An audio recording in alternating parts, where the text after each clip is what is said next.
Day Shift is the sequel to 1982's Night Shift, directed by Ron Howard. Just kidding, that's a bad joke to start off the video. This is its own thing, it's its own film. It was released on Netflix on August 12th of 2022. And it's the directorial debut of J.J. Perry, who has actually been involved with the stunt work on various popular films of the past, like Mortal Kombat or Avatar, Star Trek Into Darkness. And with that knowledge, you can definitely tell that this is where he's in his bag. This is where his specialty lies in action filmmaking. And that was easily one of my favorite parts of this movie were the action scenes. Now, you don't get anything nearly as complex or impressive as Mission Impossible, really anything that Tom Cruise touches, honestly, but the action in this movie is very fun. It's fast-paced, it's bloody, there's lots of gore and guts and all that crap, and I like seeing that. I enjoy seeing that in my action, you know, if it's on the big screen or in this case on a television screen.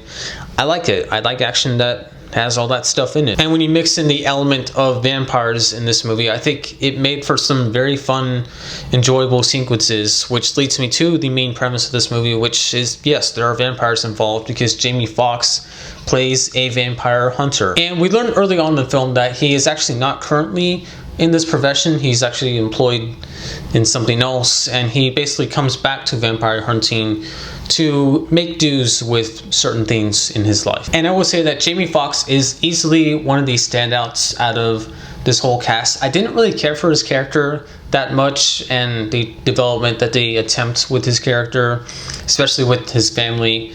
I really just wasn't feeling anything with that at all. No kinds of emotion whatsoever. But the performance I thought was really solid, as was the performance from Dave Franco, who was really the only character I actually did genuinely care about, and I want to see him make it out and live a good life. He essentially plays this guy that works at the organization where Jamie Foxx's vampire hunting lies, which is like a not very well hidden place. You would think it would be more low-key and independent, but it's kind of out in the open. But that's besides the point. He works at this place, and he is basically hired to be Jamie's tag-along with his vampire hunting. And I just found him to be a very charming character, and really Jamie and Dave, I thought, worked together very well. It's kind of a typical buddy cop relationship. You know, they don't like each other initially. Of course, they're going to grow to like each other as the movie goes on.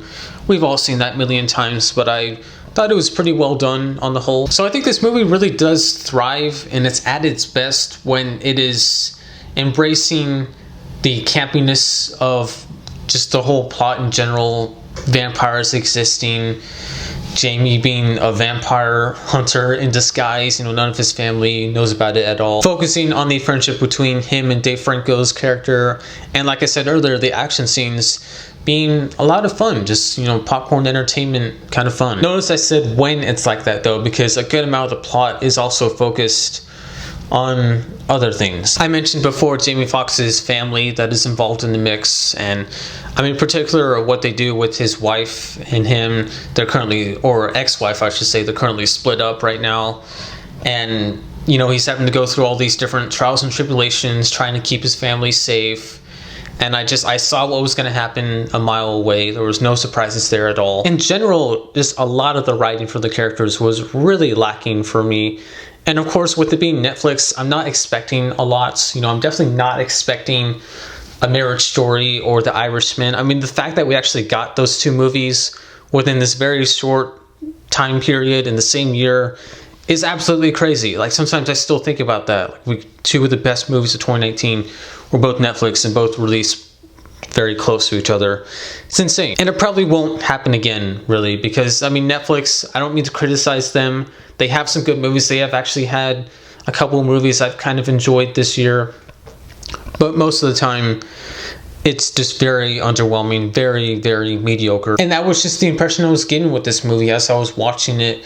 And now that I finished it, was that it was 3, 2, 1, mid. I was wanting there to be good villains as well, and there just weren't really. I don't even remember their names. There was a few different people, sort of like a group of vampires that were the antagonists of the film, and they were basically nothing characters. The only defining characteristics about them was that they were bad and they did bad things. And look, those kinds of villains can work. Ones that are just pure evil and there's nothing redeeming about them, no good qualities to them at all.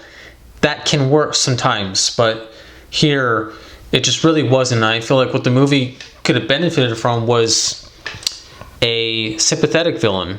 You know, someone like, especially we're talking vampires, someone like Spike from Buffy the Vampire Slayer, maybe. I think I bitched about this movie enough at this point. I did not necessarily dislike this thing. You know, there were things I did like about it.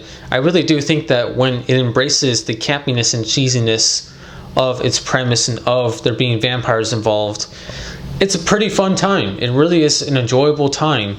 And on the whole, I didn't mind watching it. I was never really suffering, but I was just thinking, man, this could be a lot better and a lot more enjoyable with just more effort being put into it and more emphasis on the things that it does very well. Kind of a vague way of saying that, but I think you guys know what I mean. I would give Day Shift a 6 out of 10. It's fine. It's a watchable movie.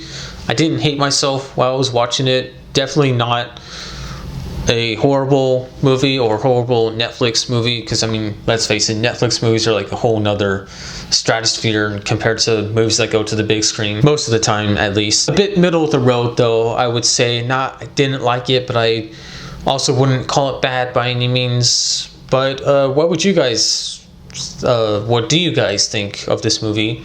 Not what would you guys, you guys should watch it first before you have any thoughts on it. I want to thank you guys for watching this video though, and any of my other videos if you've seen them on my channel. I really do appreciate it. I'm very close to 100 subscribers right now. Looking at my live count right now, I'm at 97. Just need a few more. Yeah, super pumped for that. I do want to do something when I do hit 100. I don't know what I'm gonna do, what kind of video I'm gonna make, but there will be something that will come out after that milestone is hit. So be on the lookout for that. Besides that, that's all I've got. Thank you for watching again, and yeah, peace out.